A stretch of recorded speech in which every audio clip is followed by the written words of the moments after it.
블로그에서 최근의 검색 트렌드는 무엇이라고 생각하시나요?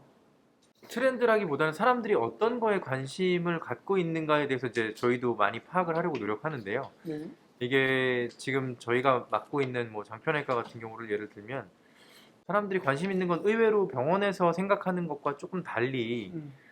커피 같은 것이 뭐 대장암에 혹시 영향을 미치는지 혹은 수술 전후에 이렇게 수술 후에 담배나 술 같은 거를 할 수 있는지 뭔가 이런 구체적인 그런 것들에 대해서 관심이 되게 많고 오히려 일반적으로 생각하는 블로그들을 보통 업체들이 많이 하고 있는 혹은 병원에서 많이 하고 있는 어떤 질환에 대한 내용들을 이제 일반적으로 설명하는 것들에 대해서는 그렇게 실제적으로 의미 있는 데이터들이 많이 보이지는 않고 있습니다. 실제로 사람들이 관심이 있는 거는 우리가 일반적으로 예상하고 있는 영역과는 다르다 이런 것들을 많이 알 수 있었습니다. 제가 생각하기에도 의사들이 이런 게 관심이 있을까라고 생각하는 내용이랑 실제로 고객들이 블로그에서 찾는 내용이 다른 것 같아요. 그래서 의사 선생님들 중에 직접 본인의 모든 글을 다 적으시는 분이 계시는데 의외로 그런 분들의 글은 검색이 안 됩니다. 대중들이, 고객들이 어떤 부분을 궁금해하는지를 잘 파악하는 업체하고 같이 코워크를 하는 게 좀 중요할 것 같아요. 의사들은 대부분 질환에 대한 공부를 하고 치료에 대한 설명을 주로 하기 때문에 당연히 그런 게 궁금해할 거라고 생각을 해서 그런 내용을 위주로 적는데 생각보다는 고객들은 굉장히 구체적이고 세부적이고 실질적인 그런 내용들에 대한 관심이 굉장히 높다. 이런 게 좀 차이점인 것 같고요. 자, 두 번째, 블로그에 우리 병원 키워드는 무엇으로 잡혀 있나요? 저희 장편외과랑 같이 코어를 하고 있는데 주로 어떤 부분의 키워드를 주로 잡고 있나요? 네, 장편외과 같은 경우는 아무래도 대장암 질환 관련해서 주요 키워드를 나열하고 올려가면서 그 키워드를 잡는데요.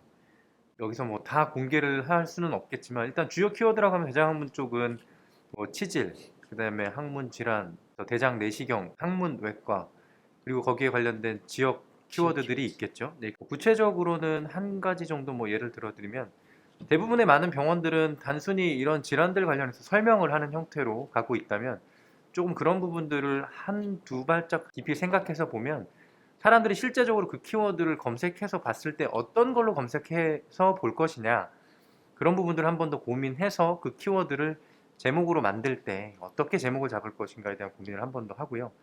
또 이제 좀 색다른 면이라고 한다면은 부작용이나 합병증 이런 부분들에 대해서 사람들이 굉장히 궁금해합니다. 사실은 실제적으로 의료 소비자들은 그래서 그런 부분들을 어떻게 보면 다른 병원들이나 다른 블로그들에서는 언급하지조차 않거나 혹은 그런 부분을 회피하려고 하는데 오히려 그런 부분들을 한 번씩 이렇게 짚어주는 형태로 가면서 더 사람들의 어떤 관심도를 좀 끌어올려고 하는 노력을 하고 있습니다. 좋습니다. 블로그의 키워드를 잡을 때 중요한 거는 해당 병원의 선택과 집중을 어느 영역에 했는지가 중요합니다. 장편외과 같은 경우에는 대장질환, 대장내시경과 그다음에 항문질환, 치질 이 두 가지가 핵심 진료 영역이라고 할 수 있기 때문에 각자의 병원에서 핵심으로 중요하게 생각하고 있는 진료 영역이 무엇인가 이게 첫 번째 중요 핵심 키워드가 되겠고 두 번째는 이제 지역하고 접목을 해야 되는데 주로 어느 지역에서 오시는지를 파악할 필요가 있어요. 그래서 처음에는 저희가 수원 지역을 위주로 키워드를 잡았다 그러면 예를 들면 장편외과가 있는 뭐 팔달구라든가 아니면 근처에 있는 광교, 영통 뭐 이런 쪽에 위주로 키워드를 잡았다 그러면 이제는 병원이 좀 확장이 되면서 그 지역 키워드도 좀 넓게 잡고 있는 편이거든요. 그래서 뭐 용인, 뭐 평택, 화성, 뭐 경기 뭐 이런 쪽으로 심지어 서울까지도 같이 영역을 좀 넓히고 있다. 이런 게 또 좀 변화라고 할 수 있겠습니다.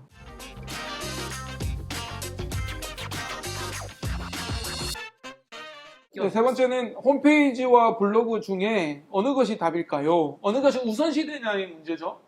어떻게 생각하세요? 이게 사실 딱히 경중 따지기. 경중 따지기가 쉽지 않은 문제인 것 같습니다. 왜냐면 둘 다 유의미한 데이터가 일단 저희가 이제 이미 검증을 했고 그런 측면에서 그럼 뭐가 우선시 되느냐라고 굳이 하나를 꼽아야 된다고 하면 아무래도 블로그일 것 같습니다. 저는. 왜냐하면 물론 홈페이지가 결정적인 역할을 분명히 합니다만 그 노출과 관련돼서 병원을 선택하게 되는 환자들이 병원을 지도 혹은 본인이 이제 검색했을 때 그 병원을 찾아가게 되는 이런 일반적인 어떤 형태가 있는데 블로그를 통해서 병원이 노출이 도움이 되고 그 노출 지수가 이제 결국에는 플레이스 본인이 거주하고 있는 지역에 있는 병원에 상단에 노출을 시켜주는 그런 지수에 도움을 주기 때문에 하나를 먼저 우선시해서 집중해야 된다고 한다면 블로그를 먼저 선택해야 된다라고 말씀드릴 것 같습니다. 저는 이 문제가 엄마가 좋냐 아빠가 좋냐의 문제 같아요. 그리고 창과 방패 느낌인데 사실 전쟁을 하려면 창도 있어야 되지만 방패도 있어야 되거든요. 방패만 가지고 싸울 수는 없는 거고 창만 가지고도 싸울 수 없어요.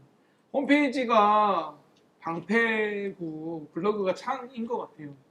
그래서 블로그로 공략을 하되 관심 있어서 장편외과를 검색하시는 분은 결국에는 홈페이지로 들어오거든요. 그래서 방패를 단단하게 하고 아주 창도 뚫지 못하는 방패를 가지고 방패를 뚫을 수 있는 창까지 구비를 해서 싸운다면 두 마리 토끼를 다 같이 잡아야 되지 않을까라는 생각이 듭니다. 물론 이제 둘 중에 하나 고르라 그러면 홈페이지보다는 블로그를 선택하는 것도 저는 동의는 하지만 이 질문 자체가 저는 잘못됐다고 보는 게 창과 방패로만 가지고는 안 되고요. 유튜브라는 또 하나의 무게가 같이 있어야 되지 않을까라는 생각이 듭니다. 저는 추가로 저도 말씀드리고 싶은 게 두 분의 의견에 정말 동의하고 블로그로서 이렇게 창처럼 딱 물어왔는데 네. 홈페이지에서 다 잡은 물고기를 놓치는 듯한 일례를 많이 봤습니다. 그래서 참고로 이제 어떤 지역의 병원급 규모의 병원인데요. 저희가 구글 애널리틱스 이용해서 블로그를 예쁘게 잘 관리를 해놔서 이분들이 실제로 홈페이지에 들어왔다가 홈페이지 관리를 안 한 지 10년이 넘은 상태로 병원장님이 아예 관심이 없으세요. 난 홈페이지 필요 없다. 근데 정확하게 평균 7초 있다가 바로 나가시더라고요. 그래서 그런 걸 보면서 좀 안타깝다. 다 잡은 물고기인데 다 미끄러져서 놓치는 듯한 느낌을 받아서 저 역시도 홈페이지를 만약에 하실 거면 그렇게 이제 무방비 상태로 두지는 말고 어느 정도 그래도 좀 잡을 수 있게끔은 유지 관리가 되면 좋겠다. 추가로 말씀드리고 싶습니다. 제가 이제 개원할 때랑 좀 생각이 달라진 부분인데 제가 개원할 때는 사실 홈페이지에 대해서 그렇게 중요하다고 생각 안 했어요. 그냥 기본만 하면 되는 거 아니냐 해서 투자를 사실 많이 안 했고 그때 저한테 조언 주셨던 마케팅 관련 분은 홈페이지에 대해서 중요하게 생각 안 했거든요.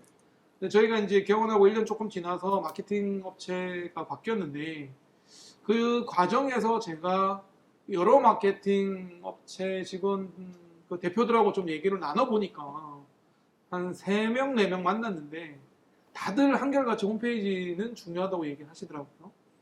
그래서 저희가 이제 개원 2년째 하면서 이제 홈페이지를 업그레이드 했는데 홈페이지가 제가 개원은 개고생이라는 책에서는 홈페이지가 그닥 중요하지 않다라고 이제 의견을 했지만 해보니까 중요하더라. 이렇게 다시 한번 강조드립니다. 자, 네 번째입니다. 블로그 마케팅 시의 장점은 무엇인가요?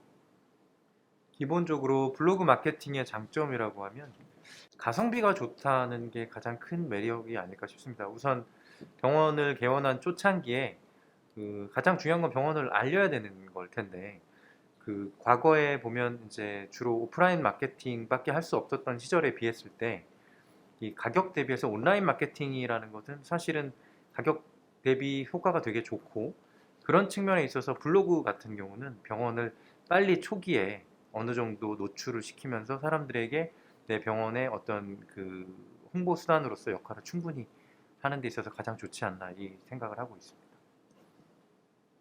끝인가요? 하나밖에 없나요? 가성비? 내 블로그의 또 숨은 기능 중에 하나가 블로그를 통해서 네이버 플레이스나 이런 병원 자체의 노출을 시키기 위한 역할까지도 사실 수행을 하고 있기 때문에 저희가 어쩔 수 없이 증상을 확인하고 근처에 검색했었을 때 병원이 노출이 돼야 되는 부분에 있어서 이 블로그가 그런 네이버 플레이스나 상단 노출의 견인 역할을 하고 있기 때문에 다른 일반 오프라인 어떤 사인물 뭐 어떤 그런 마케팅보다는 훨씬 더 여러 가지로 효과가 많다고 생각합니다.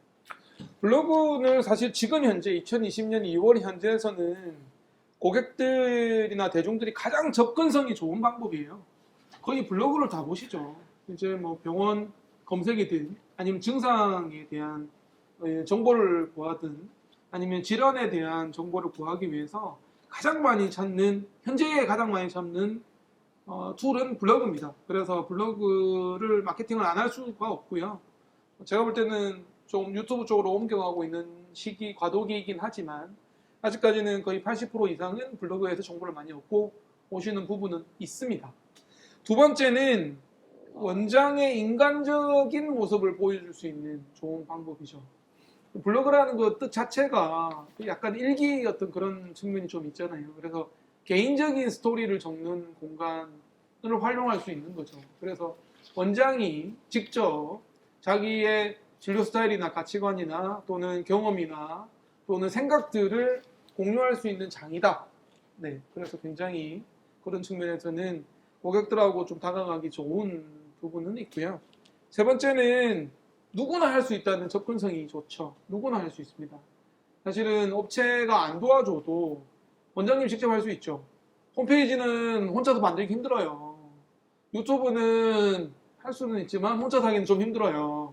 하지만 블로그는 원장님 혼자서도 충분히 가능하기 때문에 가장 손쉽게 접근할 수 있는 마케팅 방법이다 하는 생각이 듭니다.